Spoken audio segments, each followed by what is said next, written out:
Hi! Hello! నమస్తే. Welcome to our channel. నేను మీ సిరి.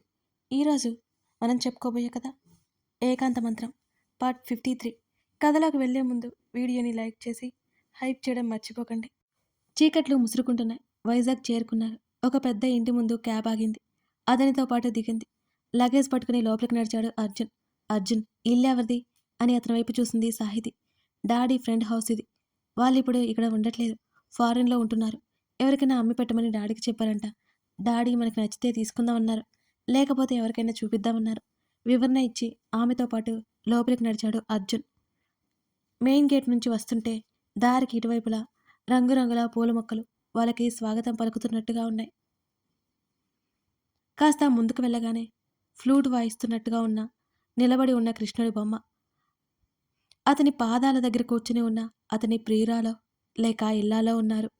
ఆ దృశ్యం ఎంత మనోహరంగా అనిపించింది సాహితికి. ఓపెన్ ఏరియా చాలా ఎక్కువగా ఉంది. బోల్డన్ని చెట్లు, మొక్కలతో ఆహ్లాదకరంగానే ఉంది. బోధి చెట్టు కింద ఉన్న బుద్ధుడు, ఇరువైపులా నెమ్మలతో అందంగా చెక్కబడి ఉన్న చెక్క తలుపు. అప్రయత్నంగా తలుపు మీద చేయి వేసి తడిమింది సాహితి. బయటికి తీసి ఆ ఇంటి డోర్ ఓపెన్ చేశాడు అర్జున్. ఒకరి చేతిని మరొకరు పట్టుకుని ఇంట్లోకి జంటగా అడుగుపెట్టారు ఇద్దరు. డాడీ క్లీన్ చేయించారట. లోపలికి వెళ్ళగానే తలుకుమనేలా నీట్‌గా ఫర్నిచర్‌తో ఎంత చక్కగా, అందంగా ఉన్న ఆ హాల్‌ని చూస్తూ చెప్పాడు. ఆ హాల్ అంతా కలియ చూసి, "ఈ ఇల్లు చాలా బావుంది అర్జున్" అంటూ అతని వైపు చూసింది సాహితి. "పైకి పద" అన్నాడు సన్నటి చిరునవ్వుతో చూస్తూ. డ్రెస్ పైకి పట్టుకుని గబగబా మెట్లెక్కింది సాహితి. పైన లివింగ్ ఏరియా, అటు ఇటు గదులున్నాయి. ఎటు వెళ్ళాలి అన్నట్టు అర్జున్ వైపు చూసింది సాహితి. "నీ ఇష్టం, ఏ రూమైనా" భుజాలు కదిలించాడు అర్జున్. మొదటి రూమ్‌కి వెళ్లి చూసి, లోపలంతా ఆల్రెడీ ఫర్నిచర్ కూడా ఉండడంతో, మళ్ళీ బయటికి వచ్చి అతని వైపు చూసింది సాహితి. "ఓకేనా?" అని అర్జున్ అడిగాడు. తల ఊపింది. లగేజ్ అంతా లోపల పెట్టాడు అతను. "సాహి, వెళ్ళి ఫ్రెష్ అయ్యిరా. ఫుడ్ ఆర్డర్ పెడతాను" అని అన్నాడు అతను. ఆమె తల ఊపి బట్టలు తీసుకుని వాష్‌రూమ్‌లోకి వెళ్ళిపోయింది. భోజనం వచ్చాక ఇద్దరూ భోజనం చేశారు. అప్పటికే నిద్రకు జామైపోయింది. "అర్జున్, గార్డెన్‌లో కాసేపు నడుద్దాం" అని సాహితి అంది. "జర్నీ చేసి వచ్చావు కదా సాహి, అలసటగా లేదా?" అని అడిగాడు అతను. "ఉంది కానీ హెవీగా పెట్టావు కదా" అంది పొట్ట తడుముకుంటూ. ఆమె ముఖంలో ఎక్స్‌ప్రెషన్ చూసి చిన్నగా నవ్వి "సరే పద" అని అర్జున్ అన్నాడు. పౌర్ణమి దగ్గరలో ఉండడంతో విపరీతమైన వెన్నెల్ని కురిపిస్తున్నాడు చంద్రుడు. అలా మొక్కల మధ్య చెట్ల మధ్య నడుస్తూ ఉంటే చలికి వణికిపోయింది సాహితి. చేతులు కట్టుకొని అతని పక్కన నడుస్తోంది. ఆ ఇల్లు ఎంత నచ్చిందో మాటల ద్వారానే చెప్తోంది. "సాహి, చల్లగా ఉన్నట్టుంది. లోపలికి వెళ్దామా? కాసేపటి తర్వాత" అన్నాడు అర్జున్. "అవును, నాకు కూడా బాగా చలిగా అనిపిస్తోంది అర్జున్. వెళ్దాం పద" అతని వైపు చూసి చెప్పింది. ఇద్దరూ లోపలికి నడిచారు. అతను డోర్స్ లాక్ వేసుకున్నాడు. ఆమె మెట్ల మీదకి నడుస్తోంది. ఇప్పుడు ఇద్దరు ఒకే గదిలో ఉండబోతున్నారు. ఆ ఆలోచనకి ఆమె శరీరం ఒక్కసారిగా జల్లుమంది. తెలియని కంగారు ఆమెని చుట్టుముట్టేసింది. నిజానికి దాని పేరు కంగారు కాదేమో, ఇంకేదో తెలియని భావం. ఆమె నడకలో వేగం తగ్గింది. మెల్లిగా గదిలోకి నడిచింది. మంచం మీద కూర్చుంది. తలుపు వేసి అతను లోపలికి వచ్చాడు. ఆమె స్థితి ఉద్విగ్నంగా ఉంది. కిటికీ రెక్కలు మూసివేసి ఆమె వైపు తిరిగాడు. ఆమె అరచేతుల్లో చిరుచెమటలు పట్టాయి. తల వంచుకొని అలాగే కూర్చుంది. రోజు అలవాటుగా అతడు టీషర్ట్ తీసేసి హ్యాంగర్‌కి తగిలించాడు. ఒక్కసారిగా మనసంతా ఉక్కిరిబిక్కిరైపోయింది సాహితికి. చేతి గోలు చూసుకుంటూ కూర్చుంది. అతడు తన వైపుకు రావడం తెలుస్తూనే ఉంది. బెడ్ మీద కూర్చున్నాడు అర్జున్. ఆమె కాస్త దూరంలో. టైం 9 దాటిపోయింది. అతను చెప్తున్నాడు. సాహితి వింటోంది. కానీ ఆమె ఆలోచనలన్నీ అతని చుట్టూనే తిరుగుతున్నాయి. ఇప్పుడు వారి ఏకాంతమిది. అతడు ఏం మాట్లాడతాడో? తను ఏం జవాబు చెప్తుంది? అతడు ముందుకు అడుగు వేస్తాడా? తను ఎలా రియాక్ట్ అవ్వాలి? ఆమెకంతా అర్థం కాలేదు. "సాహి, ఇంకా అలాగే ఏం ఆలోచిస్తున్నావు? రెస్ట్ తీసుకో" అతడు బెడ్ మీద వెనక్కి వాలడం తెలుస్తూనే ఉంది ఆమెకి.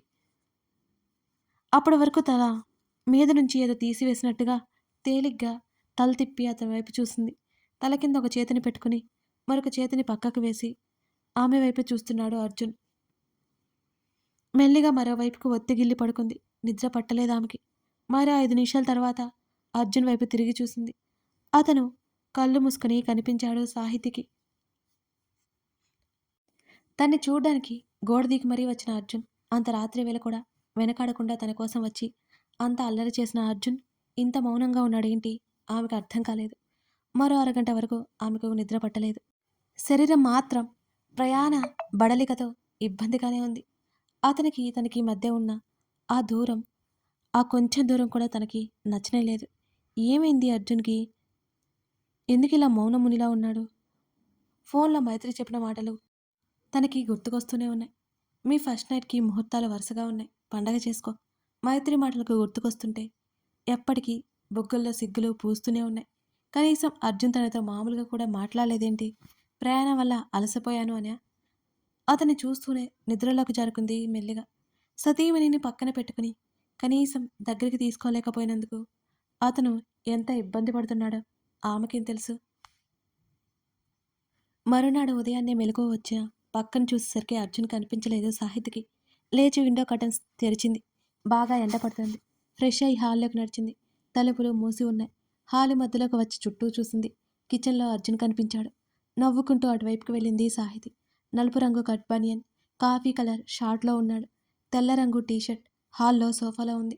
ఆరోగ్యంగా బలంగా ఉన్నట్టు కనిపిస్తున్న అతని దేహాన్ని కొన్ని క్షణాలు అలాగే చూసి చూపు తిప్పుకుంది సాహితి. ఏం చేస్తున్నాడు అనుకుంటూ వెళ్ళింది ఆమె. ఆమె కాళ్ళకున్న అందియా చప్పుడు అతనికి వినిపించి ఆమె రాకని ముందే తెలిపాయి. అతని పెదవుల మీద నవ్వు దోబూచులాడింది. మెల్లిగా కాళ్ళు పైకెత్తి అతని భుజం మీద నుంచి తొంగి చూసింది. చాలా దీక్షగా కాఫీ కలుపుతూ కనిపించాడు అతను. అర్జున్ ఆమె పిలుపు వినిపించి తల పక్కకు తిప్పి చూశాడు. ఆమె ఆశ్చర్యంగా చూస్తూ ఉండడంతో పూర్తిగా ఆమె వైపుకి తిరిగాడు. ఏంటి అన్నట్టుగా కళ్ళెగరేశాడు అర్జున్. నీకు కాఫీ కలపడం వచ్చా అని సాహితి అడిగింది. రాదు. అమ్మ కలిపేటప్పుడు చూశాను, ట్రై చేస్తున్నా. వెనక్కి తిరిగి కప్పు ఆమె చేతిలోకి తీసుకుని సాహితి ముందు పెట్టాడు. అతను తన కోసం కాఫీ పెట్టాడు అని తెలియగానే ఎగ్జైట్ అయిపోతూ చేతిలోకి తీసుకుని సిప్ వేసి, వావ్, చాలా బాగా వచ్చింది, కావాలని టేస్ట్ చూడు. తన కప్పు ముందుకు పెట్టింది నవ్వుతూ.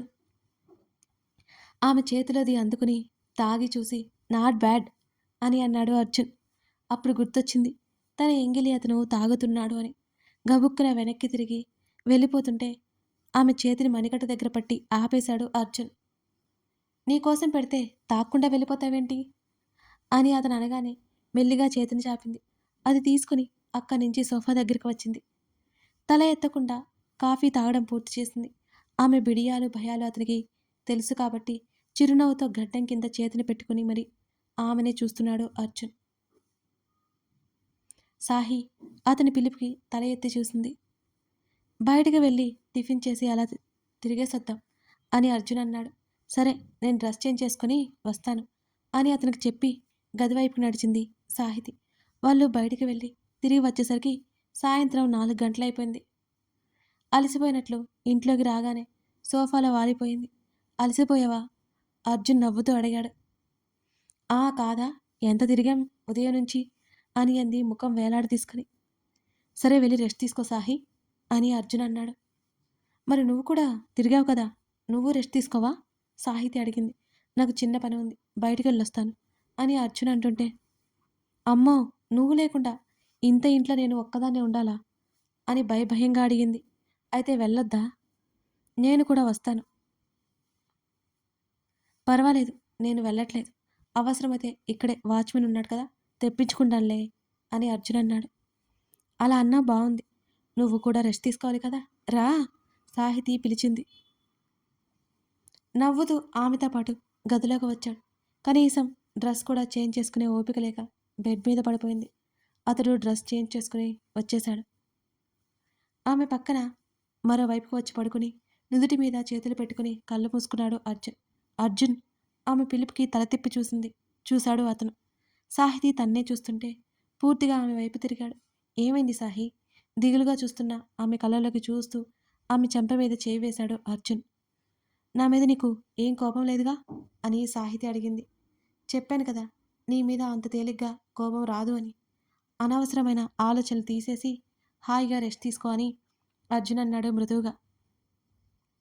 ఆ మాటలతో ఆమెలో ఉన్న భయాలు తుడిచిపెట్టుకుపోయాయి. ఆమె మళ్ళీ నిశ్చింతగా కళ్ళు మూసుకోబోతుండగా అతని పిలుపు వినిపించింది. సాహీ అని అంటూ. కనురెప్పలెత్తి అతని వైపు చూసింది. ఏదో చెప్పడానికన్నట్టు గట్టిగా ఊపిరి తీసుకున్నాడు అర్జున్. పర్లేదు చెప్పు, ఏమైనా సమస్య అని అతని చేతి మీద చేయి వేసి చెప్పింది సాహితి. మనం ఇవాళ న్యూ లైఫ్ స్టార్ట్ చేయబోతున్నాం. Are you ready? ఆమె కళ్ళల్లోకి చూస్తూ అడిగాడు అర్జున్. అతను అడిగిన ప్రశ్న మననం చేసుకుని అర్థం చేసుకున్న తర్వాత ఆమె రెప్పలు వాలిపోయాయి. ఆమె బుగ్గలు మంకిన పూలుగా మారిపోయాయి. అతడు అలా అడగడం తన దృష్టిలో అతడు ఇంకొక మెట్టు ఎక్కేశాడు.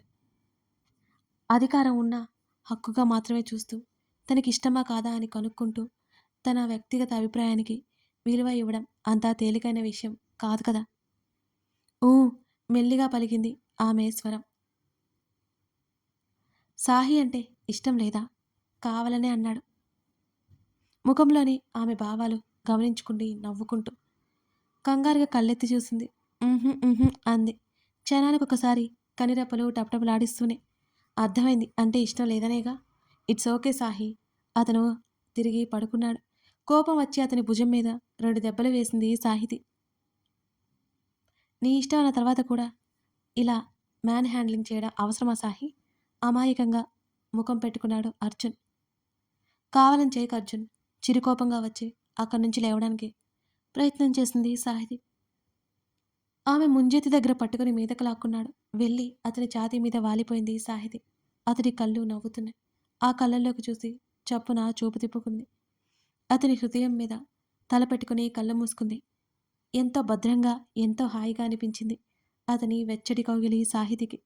ఆ ప్లేస్ తనదే అని అతని చుట్టూ చెయ్యి వేసి అతని హృదయంలో ఆమె ఒదిగిపోయింది. ఫోన్ మోగుతుంటే కళ్ళు తెరిచి ఫోన్ చేతుల్లోకి తీసుకుంది సాహితి. సాహి, మైతూ ముద్దగా అంది సాహితి. నిద్రపోతున్నావా అని అడిగింది. అవును బదిలిచ్చింది ఆమె. నిద్రపోయింది చాలే కానీ లేలే, కాస్తని నీకు భయం లేదే అని మైత్రి చిరుకోపంగా అన్నది. ఇప్పుడు ఏమైందే బాబు? ఆవలిస్తూ లేచి కూర్చుంది. టైం 8 అయింది. నిన్నేమైనా జరిగిందా? మైత్రి అడిగింది. ఏం జరగాలి? బెడ్ మీద నుంచి దిగి అర్జున్ కోసం హాల్లోకి వచ్చింది. మెంటల్ అని మైత్రి కోపంగా అరిచింది. అబ్బా మైదు, ఎందుకలా అరుస్తున్నావు? నీ బొజ్జలో ఉన్న లిటిల్ ఛాంప్ భయపడతాడుగా. తాపీగా చెప్తూ అర్జున్ అర్జున్ అంటూ హాల్లో నుండి అరిచింది. నిన్న మీ ఫస్ట్ నైట్ జరిగిందా? లేదు సాహితి చిన్నగా అంది. ఎందుకే? కొంపదీసి కొంతకాలం గ్యాప్ లాంటివి ఏమైనా ప్రయోగాలు చేస్తున్నారా అని అడిగింది మైత్రి ఆశ్చర్యంగా చూస్తూ. అదేం లేదు, నువ్వు కంగారు పడిపోతేగా. నిన్న జర్నీతో సరిపోయింది కదా అని సాహితి అంది. అర్జున్ మెట్ల మీద నుంచి దిగుతూ కనిపించాడు. అంటే ఈరోజా? మైత్రి అల్లరిగా అడిగింది. ఊ దిగి వస్తున్న అర్జున్ని చూస్తూ చెప్పింది Sahithi. All the very best. Maithri మాటలకు సిగ్గుల మొగ్గైపోయింది సాహితి. నోర్మి ఉంటాను. ఆమె కాల్ కట్ చేసింది. ఆకలేస్తుంది తిందాం పదా అని అర్జున్ చెప్పగానే డైనింగ్ టేబుల్ దగ్గర కూర్చుంది. అప్పుడే తెప్పించినట్టు వేడిగా ఉంది భోజనం. ఇద్దరు ఇంటి దగ్గర వాళ్ళతో కాసేపు కాల్ మాట్లాడారు. వాళ్ళిద్దరి ముఖాల్లో సంతోషం చూసి ఇంట్లో అందరూ నిశ్చింతగా ఉన్నారు. భోజనాలు పూర్తి చేసి అర్జున్ చెప్పిన మాటలు గుర్తుకొస్తుంటే గదిలోకి పరిగెత్తింది. ఆమె గుండె విపరీతంగా కొట్టుకోసాగింది. అర్జున్ ఆ గదిలోకి రానేలేదు. వెంటనే మైత్రికి ఫోన్ చేసింది. చెప్పవే, నాకు నిద్ర వస్తుంది అంది మైత్రి కావాలని ఆట పట్టిస్తూ. ఓవర్ చేకు, చీర కట్టుకోవడం సరిగ్గా రాదు పర్లేదా? మైత్రిని అడిగింది సాహితి. పర్లేదులే, మా వాడు అవన్నీ పట్టించుకోడు. నువ్వు ఉండగా అవన్నీ ఎందుకు హా? అబ్బా మైతూ, నువ్విలా మాట్లాడావు అంటే నేను కాల్ కట్ చేస్తా చెప్తున్నా చిరుకోపంగా అంది సాహితి. కట్ చేసుకో, నాకు నిద్ర వస్తుంది అని మైత్రి అంటుంటే సమయం చిక్కిందని ఆడుకోకే బాబు, నేనిక్కడ కంగారుతో చచ్చిపోతున్నాను కోపంగా అంది సాహితి. ఆ మాటకి మైత్రికి నవ్వేసి భయం ఎందుకే, అక్కడ ఉంది నీ అర్జున్, ఇంకెందుకు భయం కంగారు తిరిగి ప్రశ్నించింది మైత్రి. సాహితి ఏం మాట్లాడలేదు. సాహి, కంగారుగా ఉంటుంది కానీ అర్జున్తో మనసు విప్పి మాట్లాడు. నీలో ఉన్న కంగారు భయాలు మొత్తం ఎగిరిపోతాయి. ఇది నువ్వు కోరుకున్న జీవితం, నువ్వు సంతోషపడే జీవితం. ఇంతకు ముందులా అన్నీ మనసులో పెట్టుకోకు. నీ భర్త నీతో ఉన్నాడు, ఎప్పటికీ నీతోనే ఉంటాడు. నీకు అత్యంత చేరువలో ఉన్న బంధం అతనే. నువ్వే అతను. అతనే నువ్వు. నా తమ్ముడు అర్థం చేసుకోవడంలో ముందుంటాడు. భయం వలదు బాలిక. అర్జునుడు ఉండగా భయమేల దండగా అని నాటకీయంగా అంది మైత్రి. సాహితి అందంగా నవ్వేసింది. కథ కొనసాగుతోంది. అదన్నమాట విషయం. అర్జున్, సాహితి కొత్త జీవితం మొదలుపెట్టబోతున్నారు కదా! మరి ఇక్కడ వాళ్ళకి ఎటువంటి ఆటంకాలు రానున్నాయా? లేకపోతే ఏమీ లేకుండా ప్రశాంతంగా ఉంటుందా? ఇవన్నీ తెలుసుకోవాలంటే తర్వాత పార్ట్ మీరు చూడాల్సిందే.